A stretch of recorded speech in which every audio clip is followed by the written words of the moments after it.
والتحیۃ والإکرام علی سیدنا و مولانا ابی القاسم المصطفى محمد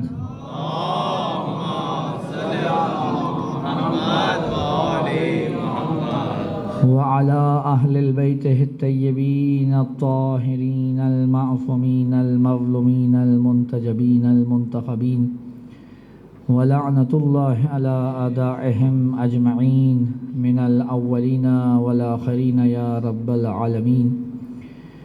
أما بعد فقد قال سبحانه وتعالى في محكم كتابه المجيد فأعوذ بالله من الشيطان الرجيم بسم الله الرحمن الرحيم.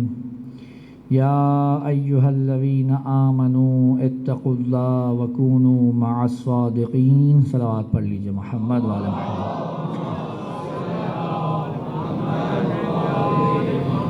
اپنی حاجات کی قبولیت کے لیے، امام وقت کے ظہور میں تعجیل کے لیے، جہاں کہیں مومنین و مومنات آباد ہیں ان کی عزت، مال، جان، آبرو کی حفاظت کے لیے، جتنے مومنین نے دعا کی التماس کی ہے ان کی حاجات کی قبولیت کے لیے، بانیان مجلس کی توفیقات میں اضافے کے لیے، اپنی اس عبادت کی قبولیت کے لیے، جو علیل ہیں ان کی شفایابی کے لیے، اور ان مجالس میں دام درہم سخن قدم جتنے بھی مومنین شریک رہے ان کی توفیقات میں اضافے کے لیے، جو مرحوم ہو گئے ان کی بخشش و مغفرت اور بلندی درجات کے لیے بآواز بلند صلوات عنایت فرما دیں.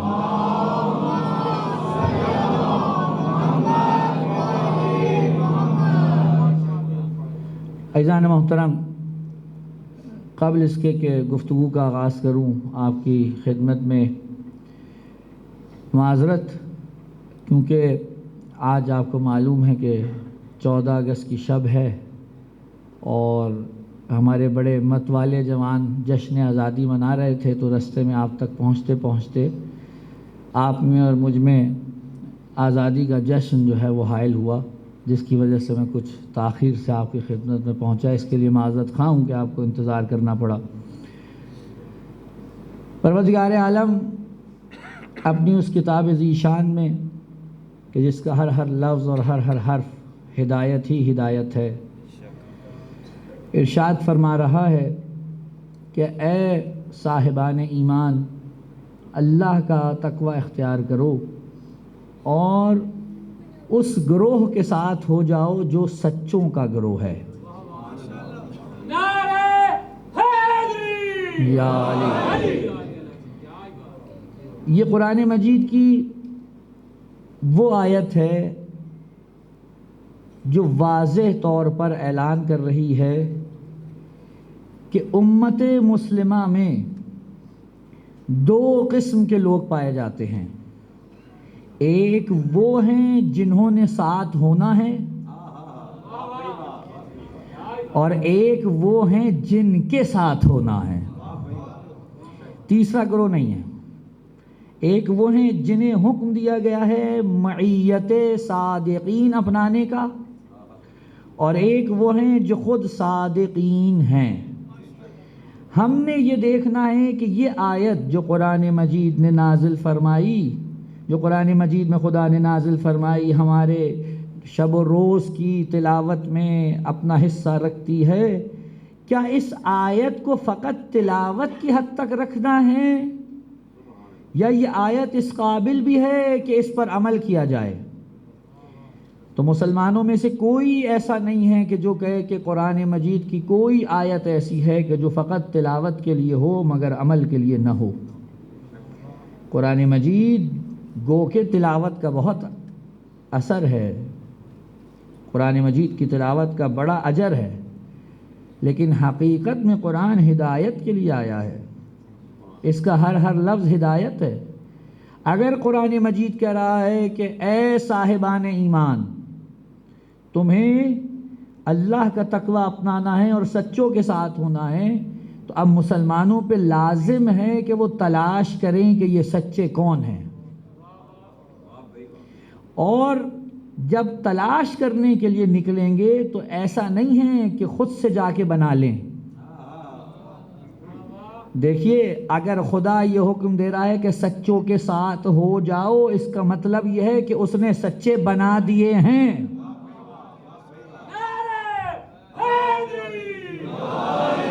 اور آپ کو اب حکم دے رہا ہے کہ تم نے ان کے ساتھ ہونا ہے، یعنی آپ کا کام بنانا نہیں ہے، تراشنا نہیں ہے، تلاش کرنا ہے۔ تراشنے کا کام آپ کے ذمے نہیں ہے، تلاش کرنے کا کام آپ کے ذمے ہے۔ کیونکہ اگر خدا یہ حکم تو دے کہ صادقین کے ساتھ ہو جاؤ، لیکن وہ یہ نہ بتائے کہ صادقین کون ہیں، تو اس کا مطلب یہ ہے کہ قرآن کی یہ آیت قابل عمل نہیں رہتی۔ قرآن کس پر نازل ہوا؟ حضرت محمد مصطفیٰ صلی اللہ علیہ وآلہ وسلم۔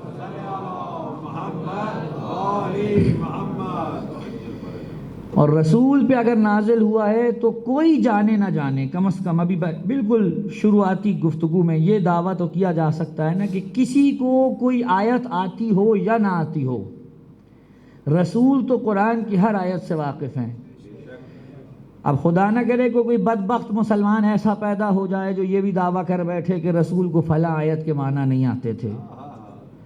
کوئی بعید نہیں ہے، مسلمانوں کے تو ماشاءاللہ نئے سے نیا ورژن نکل کے آتا ہے، لیکن تاحال میں نے نہیں سنا کہ کسی نے یہ دعویٰ کیا ہو کہ نعوذ باللہ رسول اللہ فلاں آیت کے مفہوم و معنی سے، اس کی تفسیر سے، اس کی تبیین سے نا واقف تھے۔ تو رسول تو جانتے ہیں، اور آیت ہم تک پہنچائی بھی رسول نے۔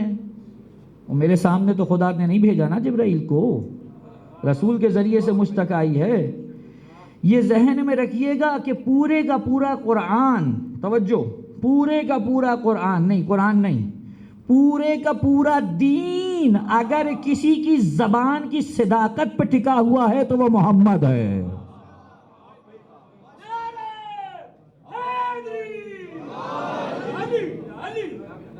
پورے کا پورا دین اگر کسی کی زبان کی صداقت پہ ٹکا ہوا ہے تو وہ ختمی مرتبت کی ذات ہے۔ اگر ذرا برابر بھی کسی کے دماغ میں یہ شائبہ آیا کہ نہیں معلوم جب یہ پہنچا رہے تھے اس وقت صحیح سے اخذ کیا یا نہیں کیا، اور صحیح سے ہم تک منتقل کیا یا نہیں کیا، بس یہ ایک ذرا سا شائبہ پورے دین کا بربادہ کر جائے گا۔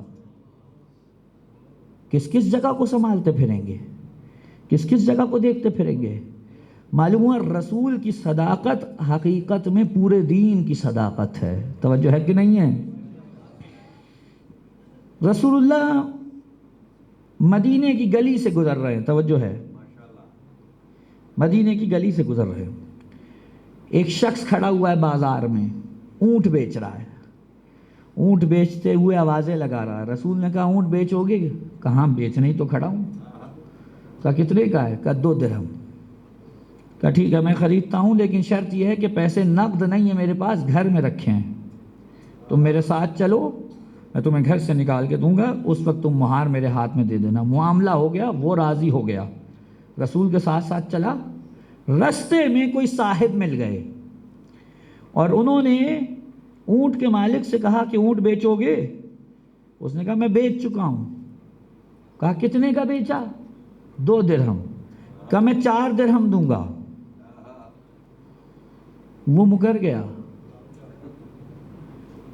اس نے رسول سے کہا آپ جائیے، میں آپ کو نہیں بیچتا، میں اسے بیچوں گا۔ رسول نے کہا تم نہیں مکر سکتے، ہمارا معاملہ ہو گیا ہے، یہ شرعی معاملہ ہے، ذہن میں ہے، شرعی نقطہ ذہن میں ہے۔ اگر کسی کا کوئی مال ہے اور اس نے کسی کے ساتھ معاملہ کر لیا، ابھی پیسے نہیں ہوئے، بیانہ نہیں دیا، پیسے نہیں دیے، صرف معاملہ ہوا ہے، زبانی معاملہ ہو گیا، اس نے کہا ٹھیک ہے میں بیچنے کو راضی، اس خریدنے والے نے کہا میں خریدنے کو راضی، معاملہ ہو گیا۔ شریعت کہتی ہے اب ان دونوں میں سے کسی کو حق نہیں ہے کہ بلا وجہ معاملے کو توڑیں۔ یہ زبان کی قیمت ہے۔ رسول نے کہا میرا معاملہ ہو گیا ہے۔ اس نے کہا کہ آپ کے پاس کیا گواہ ہے، کیا دلیل ہے کہ میرا اور آپ کا معاملہ ہوا تھا؟ رسول سے گواہ مانگ رہا ہے۔ یہ عرب میں رہنے والوں کی پرانی عادت ہے، معصوموں سے گواہ طلب کرنے کی۔ کہنے لگا کوئی ہے گواہ آپ کے پاس؟ اب رسول معاملہ بھی شور شرابہ ہونے لگا، سب لوگ اکٹھے ہو گئے اور بات چیت ہونے لگی۔ اتنے میں حضرت خزیمہ بن ثابت آئے اور کہنے لگے یا رسول اللہ کیا ہو گیا؟ کہ خزیمہ ہم نے معاملہ کیا تھا اس کے ساتھ اونٹ کا، اور اب یہ اونٹ بیچنے سے انکار کر رہا ہے، انکاری ہے۔ کہ کیا کہتا ہے؟ کہ یہ کہتا ہے کہ آپ کے پاس کوئی گواہ ہے؟ بس گواہ کا نام آیا، خزیمہ آگے بڑھے کہ یا رسول اللہ میں گواہی دیتا ہوں کہ آپ نے اس سے اونٹ خریدا ہے۔ جو آس پاس کھڑے تھے کہنے لگے تم کیا اس وقت موجود تھے؟ کہا نہیں۔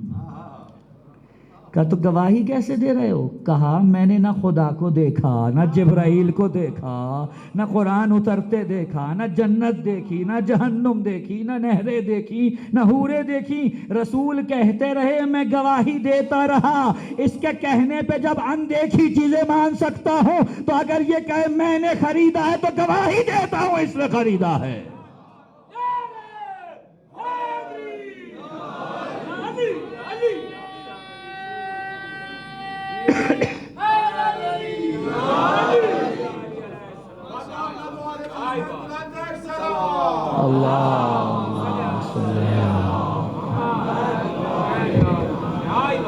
گواہی دیتا ہوں، ان کے کہنے پہ خدا کو مان لیا، قرآن کو مان لیا، جبرائیل کو مان لیا، تو یہ ایک چھوٹی سی بات کہ یہ کہہ رہے ہیں میں نے خریدا ہے، میں کیسے گواہی نہ دوں؟ یعنی خزیمہ بتا رہے ہیں رسول کی ایک چھوٹی سی بات کا انکار اصل میں پورے دین کا انکار ہے۔ آپ نے رسول کی ایک ایک بات کو ماننا ہے تو دین سالم ہے۔ ہو سکتا ہے کسی کی طبیعت خراب ہو جائے، ہاضمہ ساتھ چھوڑ جائے، رسول نے اس کے ہاضمے کو برابر بنائے رکھنے کے لیے ایک اور وار کیا کہ خزیمہ آگے آؤ۔ جو مجمع لگا ہوا تھا رسول نے ایک اعلان کیا کہ آج کے بعد اگر خزیمہ کسی عدالت میں گواہی دینے پہنچ جائیں تو اس اکیلے کی گواہی 2 کے برابر ہے۔ یعنی اس دن کے بعد سے خزیمہ کا لقب پڑ گیا ذو الشہادتین، 2 گواہیوں والا۔ اگر رسول کا ایک صحابی 2 گواہیوں والا ہو سکتا ہے تو جو بضعت رسول ہو، بضعت رسول، اس سے اگر کوئی یہ کہے کہ گواہی پیش کیجئے تو ہم تو یہی سمجھیں گے اس نے بضعت رسول کو نہیں رسول کو جھٹلایا ہے۔ صلوات پڑھ لے محمد وآل محمد۔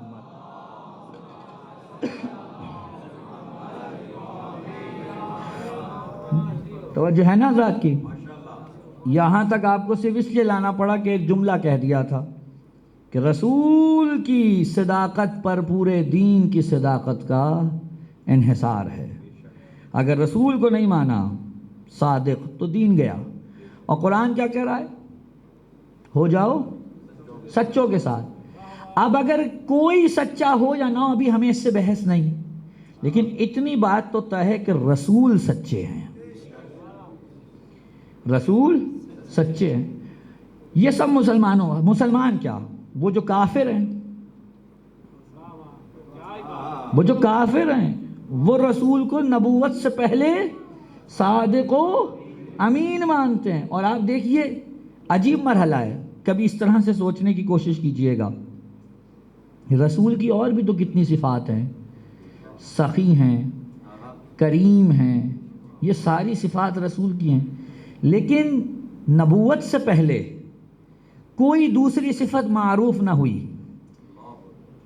اگر ہوئی تو یا صادق کی صفت یا امین کی صفت۔ وجہ کیا ہے؟ خدا نے کہا ہم ان کی زبان سے پہلے اقرار لے لیں گے، کیونکہ رسول کو جو عہدہ دیا ہے وہ عہدہ ان 2 صفات کے گرد گھومتا ہے۔ جو امین ہو وہ خدا سے لینے میں خیانت نہیں کرے گا، بندوں کو دینے میں خیانت نہیں کرے گا۔ جو صادق ہو وہ خدا سے جو لے گا، جیسا لے گا ویسا ہی منتقل کر دے گا۔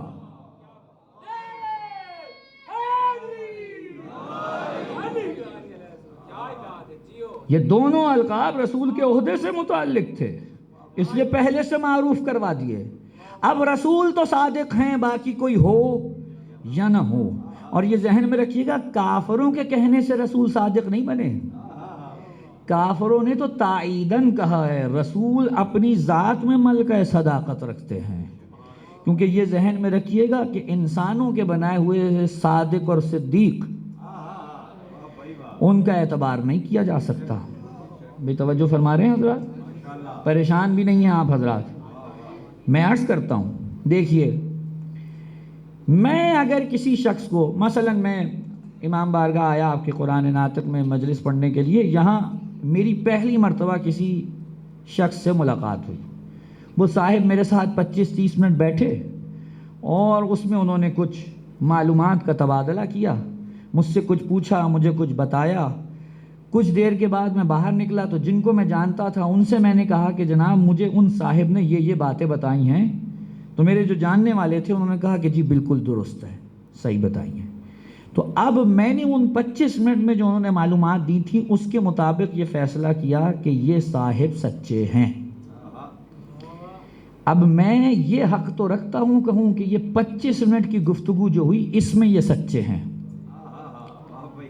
لیکن میں یہ کہنے کا حق نہیں رکھتا کہ یہ اپنی زندگی کے ہر موڑ پہ سچے ہیں، کیونکہ میرے سامنے تو ان کی پوری زندگی نہیں ہے، میرے سامنے ان کی پوری زندگی نہیں ہے، ان کی حیات نہیں ہے. اچھا، اب ایک اور مسئلہ یہاں درپیش ہے. عام طور پہ جب لفظ صدیق یا صادق یا سچا آتا ہے، فارسی میں کہیں تو راست گو، تو ہم یہ سمجھتے ہیں کہ اس کا فقط تعلق قول سے ہے، جبکہ سچ فقط قول سے متعلق نہیں ہے. سچ قول سے متعلق بھی ہے، فعل سے متعلق بھی ہے، فکر سے متعلق بھی ہے، اعتقاد سے متعلق بھی ہے.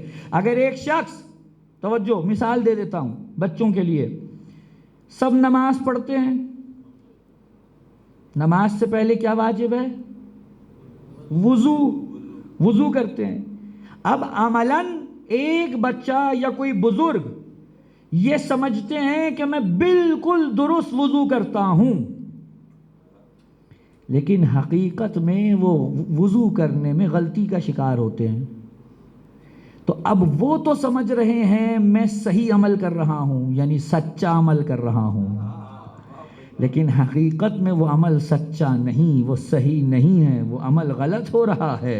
تو جب عمل غلط ہو رہا ہے اس کا مطلب یہ ہے کہ صداقت فقط قول کی نہیں ہے، فعل بھی واقع کے مطابق ہو. اس سے اگلی منزل، میری جو سوچ ہے، میں جو سوچتا ہوں، میری جو فکر ہے، کیا یہ اس فکر اور سوچ اور اعتقاد کے مطابق ہے جو خدا نے نازل کیا ہے؟ اگر میری سوچ اور میری فکر اس کے مطابق نہیں ہے تو میں سوچ کا سچا نہیں کہلا سکتا. ہو سکتا ہے میرے سامنے واضح نہ ہوا ہو کہ میں صحیح سوچ رہا ہوں یا غلط، لیکن بہرحال معیار تو ایک ہی ہوگا نا. اگر کوئی 10 قسم کے نظریے پائے جاتے ہوں تو ان 10 میں سے کوئی ایک ہی تو صحیح ہوگا. نہیں، بات نہیں پہنچ رہی شاید. بھائی ہم ان میں سے تو نہیں ہیں کہ جو کہیں جناب ایک دوسرے کو مارتے رہیں لیکن سب صحیح ہیں. ہم ان میں سے تو نہیں ہیں کہ ہم کہیں جناب سبھی ٹھیک ہیں. ہم کہتے ہیں بھائی سارے غلط ہو سکتے ہیں لیکن سارے صحیح نہیں ہو سکتے. 10 لوگ ایک دوسرے کے مقابل آ جائیں، ہم کہتے ہیں 10 کے 10 غلط ہو سکتے ہیں، لیکن یہ کوئی منطق نہیں ہے کہ 10 کے 10 صحیح ہوں. ان میں سے کوئی ایک ہی ہوگا جو معیار صدق پر پورا اترتا ہوگا، جو فی الواقع حقیقت ہوگا، باقی اس کے مخالف ہوں گے. تو اب جب معیار صدق اتنا وسیع ہو گیا کہ نہ صرف یہ کہ قول بلکہ فعل بھی ہو، فکر بھی ہو، سوچ بھی ہو، اعتقاد بھی ہو، تو اب مجھے بتائیے میں اگر کسی کو کہوں یہ سچا ہے، نہ مجھے یہ پتا کہ اس کی فکر کیا ہے، نہ مجھے یہ پتا کہ اس کی سوچ کیا ہے، نہ میری سامنے اس کی ساری زندگی. اس کا مطلب یہ ہے کہ میں جب بھی کسی کو سچا کہوں گا تو وہ گواہی دینا میری طرف سے کسی صورت بھی 100% نہیں ہو سکتی. بات پہنچ رہی ہے؟ اچھا چلیں جملہ بدل دیتا ہوں. اگر میں کسی کو سچا کہوں گا تو میں اپنے علم کے مطابق کہوں گا، اور اگر اللہ کسی کو سچا کہے گا تو وہ اپنے علم کے مطابق کہے گا۔ یعنی میرے سامنے سب کچھ نہیں ہے، لیکن خدا کے سامنے سب کچھ ہے۔ تو اب جسے میں سچا کہوں گا اس کی زندگی کے کچھ پہلو میرے سامنے ہوں گے، لیکن جسے خدا سچا کہے گا اس کا مطلب ہے وہ قول میں بھی سچا ہے، وہ فعل میں بھی سچا ہے، وہ فکر میں بھی سچا ہے، وہ تفکر میں بھی سچا ہے، وہ اعتقاد میں بھی سچا ہے۔ ایسا سچا یا تو خدا بتا سکتا ہے یا محمد جیسا سچا بتا سکتا ہے۔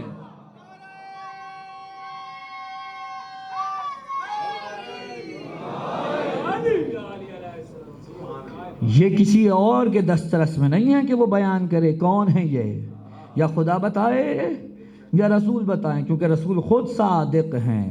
اور اب توجہ چاہوں گا، اگر خدا نے کہا ہوتا نا ہو جاؤ صادق کے ساتھ تو مسئلہ شاید کچھ اور ہوتا، لیکن قرآن نے کہا ہو جاؤ سچوں کے ساتھ۔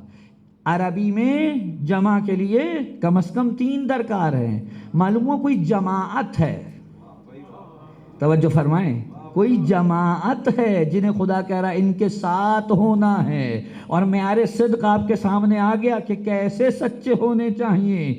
اب توجہ چاہوں گا، اگر آپ کسی جماعت کو کہہ دیں یہ صادقین کی جماعت ہے تو اس کا مطلب جانتے ہیں کیا ہے؟ اس کا مطلب یہ ہے کہ جن کو آپ نے صادقین کہہ دیا ان میں سے کوئی ایک بھی دوسرے کے مخالف نہیں ہوگا۔ نہیں، بات نہیں پہنچی بھائی۔ اگر آپ کہیں یہ 5 لوگ صادق ہیں اور ان 5 میں سے 3 ایک طرف ہو جائیں اور 2 ایک طرف ہو جائیں تو بات تو واضح ہو گئی کہ ان 5 میں سے یا 3 صادق ہیں یا 2 صادق ہیں۔ اگر آپ نے کہہ دیا یہ 5 کے 5 صادق ہیں تو اب ان 5 میں اختلاف نہیں ہونا چاہیے۔ دنیا یہ فارمولہ رکھ لے، جہاں اپنانا چاہے اپنائے۔ اگر کہیں دیکھو کہ دنیا کے سامنے کسی کو صدیق کہا جاتا ہو یا کسی کو صدیقہ کہا جاتا ہو اور وہ آپس میں لڑائی کرتے دکھائی دیں تو اتنی بات طے ہے کہ ایک ہی صادق ہوگا۔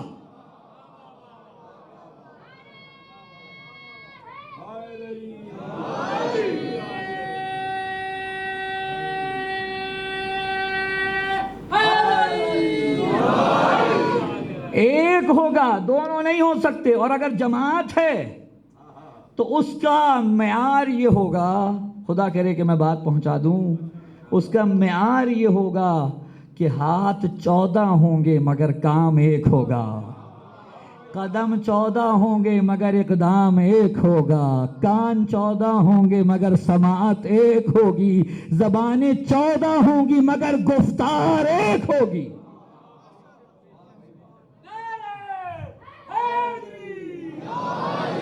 اختلاف نہیں ہو سکتا۔ اگر اختلاف ہے تو سمجھ لیجئے گا صادق نہیں ہیں، جماعت صادقین میں شمار نہیں ہو سکتے۔ اور یہ جو صادقین کی جماعت ہے اس کے ساتھ ہونے کا کہا گیا ہے۔ توجہ چاہوں گا، یہ جو معیت ہے نا یہ بڑی عجیب چیز ہے۔ اب ہمارے ہاں تو اردو کی ظاہراً مشکل ہے کہ وہ عربی زبان میں مختلف الفاظ ہیں، سب کا ترجمہ ایک صحیح کرتی ہے۔ میں یہاں سے اٹھا اور میں نے اصغر بھائی سے کہا کہ میرے ساتھ ذرا اوپر تک چلیے، تو جو ہے تو آپ اس سے کیا معنی مراد لیں گے؟ اگر میں کہوں میرے ساتھ اوپر تک چلیے تو اس سے کیا معنی مراد لیں گے؟ کہ بھائی آئیں میرے ساتھ قدم قدم چلیں۔ اگر 2 لمحے کے لیے تصور کیجئے کہ کوئی کیس چل رہا ہو، چلیے آج کل کے جو حالات چل رہے ہیں سیاسی، اب تو ماشاءاللہ ہر گھر میں ہی سیاست، اور آج کل کی سیاست شروع بھی کورٹ سے ہوتی ہے اور ختم بھی کورٹ پہ ہو رہی ہے۔ اب کوئی کیس چل رہا ہے جناب، کورٹ میں کیس چل رہا ہے اور کسی پہ الزام ہیں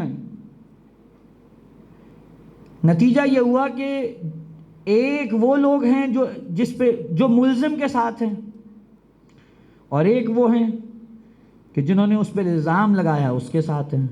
توجہ ہے کہ نہیں؟ گفتگو شروع ہوئی تو ایک صاحب نے کھڑے ہو کے کہا میں تو اس کے ساتھ ہوں، اور دوسرے نے کہا میں اس کے ساتھ ہوں۔ ٹھیک ہوگی بات؟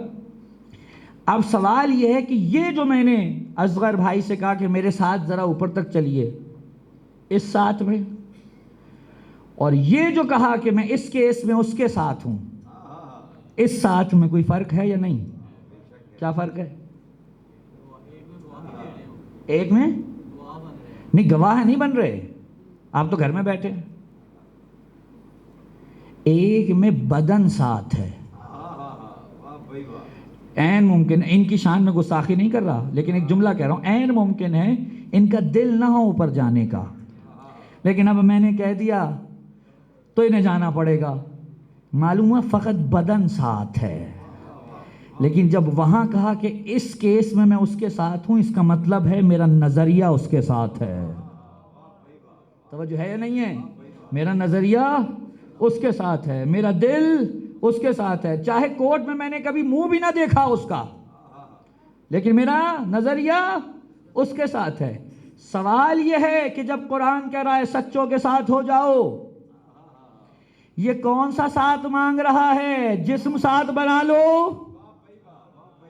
یا تمہارا قلب ان کے ساتھ ہونا چاہیے؟ اگر کوئی کہے کہ یہاں معیت سے مراد جسمانی معیت ہے تو اس سے خدا کی عدل و عدالت مجروح ہوتی ہے، کیونکہ مجھے یہ حق پہنچتا ہے کہ کہوں اے خدا تو نے سچوں کو کسی خاص زمان میں یا مکان میں بھیجا۔ اب اگر میں وہاں نہیں تھا اپنے اس جسمانی وجود کے ساتھ تو میرا قصور کیا ہے؟ کہ تمہیں کہا کس نے ہے کہ ہم نے جسمانی معیت مانگی ہے؟ ہم نے قلبی معیت مانگی ہے۔ تم جہاں بھی ہو تمہارا دل صادقین کے ساتھ ہونا چاہیے۔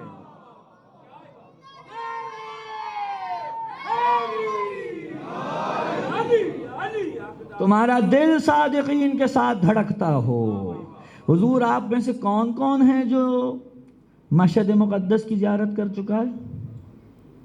خدا سب کی قبول فرمائے، جو نہیں گئے انہیں سعادت سے بہرمند فرمائے۔ اب خدا کرے کہ میں جو پہنچانا چاہ رہا ہوں وہ پہنچ جائے۔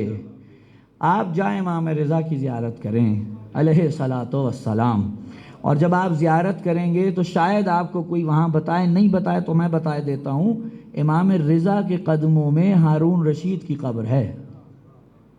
کس کی قبر ہے؟ ہارون رشید کی قبر ہے۔ کون ہے ہارون رشید؟ کون ہے ہارون رشید؟ امام موسیٰ کاظم کا قاتل، یعنی ایک معصوم کا قاتل، ایک معصوم کا قاتل ایک معصوم کے قدموں میں۔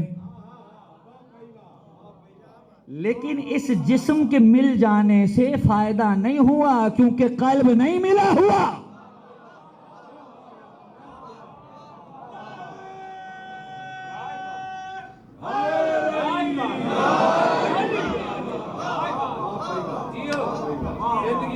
بھائی جسم ملانے سے فرق نہیں پڑتا۔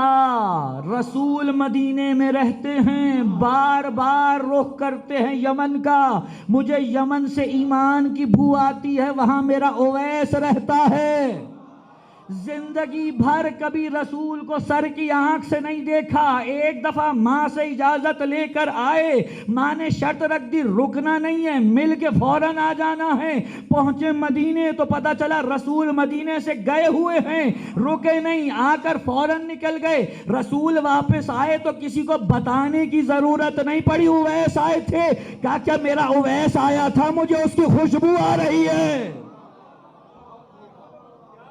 اور جو مدینے میں ساتھ رہتے تھے، جن کے بار بار کبھی رسول سے کندھے مس ہوتے تھے، کبھی رسول سے مان کا آرائی کرتے تھے، کبھی رسول کے بوسے لیتے تھے، کبھی رسول کی دھون کا جو وضو ہوتا تھا پانی، اس سے اپنے لیے تبرک حاصل کرتے تھے۔ رسول ان کے درمیان بیٹھ کر کہہ رہے ہیں اگر تم میں سے کسی نے شفاعت کرانی ہو تو اس اویس سے کرا لینا جس نے مجھے دیکھا بھی نہیں ہے۔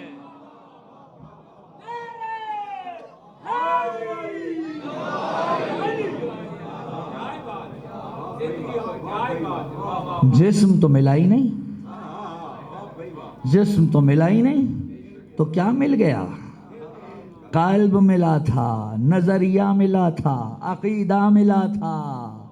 یہ ہے وہ معیت جو قرآن طلب کر رہا ہے۔ نہیں حضور آپ کو لے چلتا ہوں جنگ جمل، پریشان نہیں ہیں حضور؟ ابھی تو صرف پاس ہوا ہے، سگنیچر تھوڑی ہوئے ہیں، ابھی تو صرف پاس ہوا ہے، سگنیچر نہیں ہوئے ہیں۔ نہیں، اگر ہو بھی جائے فرق نہیں پڑتا، کوئی فرق نہیں پڑتا۔ ہم نے جنگ جمل کا تذکرہ کرنا ہے، نہیں کرنا؟ ہم نے کرنا ہے جنگ صفین کا تذکرہ، ہم کریں گے جنگ نہروان کا تذکرہ، ہم کریں گے قاتلین حضرت حمزہ کا تذکرہ، تاکہ دنیا کو پتا چلے کہ دین پر لٹانے والے کون ہیں اور دین کو لوٹنے والے کون ہیں۔ آپ کریے جو کرنا ہے، ہم نے تو یہ اہل بیت سے سیکھا ہے۔ اہل بیت نے دنیا کو بتا دیا تمہارا آخری حربہ یہ ہے، جان لے لو گے، آخری حربہ یہ ہے، جان لے لو گے، لے لو، کوئی فرق نہیں پڑتا۔ لیکن دربار یزید میں جو میری بی بی نے اعلان کر دیا تھا نا، وہ حرف آخر ہے، اے یزید تو جو کر سکتا ہے کر لے، اب تو ہمارا ذکر نہیں مٹا سکتا۔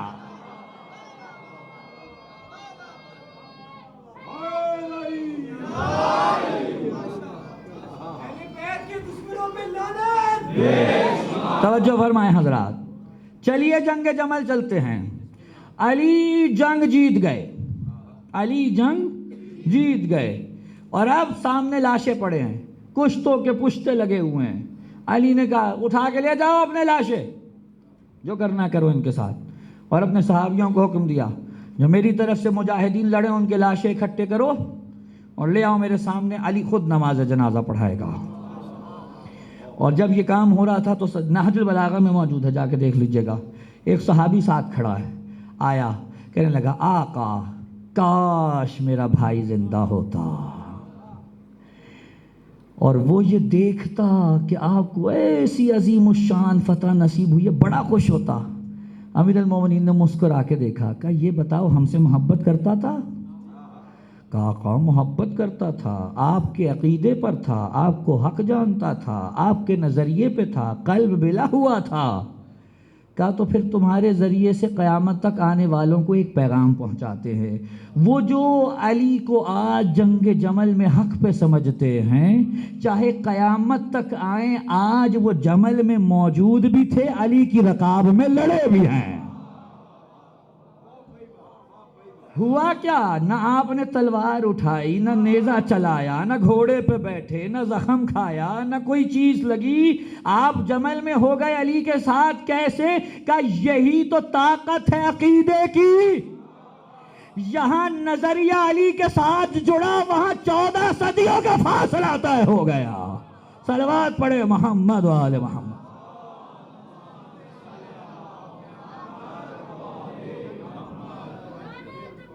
اللہ یا رسول اللہ، یا زندہ باد، مردہ آباد، بے شمار صلوات بر محمد و آل محمد۔ بس یہ معیت درکار ہے۔ اگر کوئی ایسا ساتھ ہے تو وہ کہیں بھی ہے، وہ اہل بیت کے ساتھ ہے، وہ صادقین کے ساتھ ہے۔ وقت نہیں ہے میں زیادہ بحث کروں، اب آپ بہت دیر سے بیٹھے ہوئے ہیں، مجھے آپ کو زیادہ زحمت نہیں دینی۔ یہ ساری گفتگو کرنے کے بعد بھی مجھے یقین ہے کہ آپ کو یہ نہیں بتانا پڑے گا کہ صادقین ہیں کون، یا 5 ہیں، یا 12 ہیں، یا 14 ہیں، اور اس باب میں مجھے 14 سے زیادہ گنتی آتی بھی نہیں ہے، کوئی آ بھی نہیں سکتا۔ ایسے 14، ایسے صادق۔ یہاں وہ صادق نہیں چاہیے کہ جو کچھ بھی کہتا رہے دنیا مانتی رہے، یہاں وہ صادق چاہیے کہ اگر زبان سے نکل گیا کپڑے درزی کے پاس ہے۔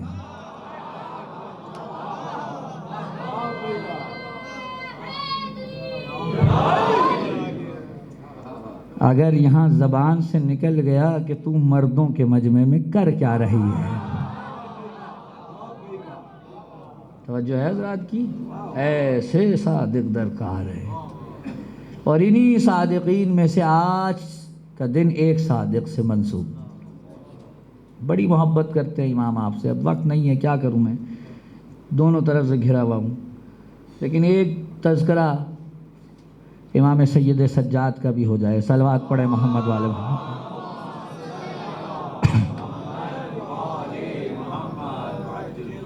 کوفے میں بیٹا بعد میں لگانا، صلوات پڑھے محمد والے محمد پر، تیزی سے میں گزر جاؤں وقت کم ہے۔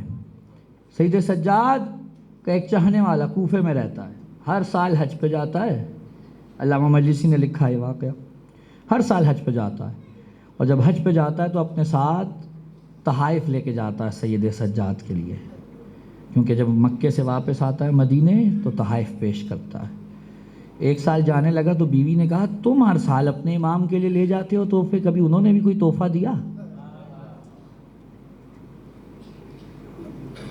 اس نے کہا بھائی یہ بلا وجہ کی بات نہ کرو، جو کچھ ہے وہ انہیں کا ہے، میرا کام ہے انہیں تحفہ دینا، وہ اگر دیتے ہیں ٹھیک، نہیں دیتے تو بھی مجھے کوئی ان سے شکایت نہیں۔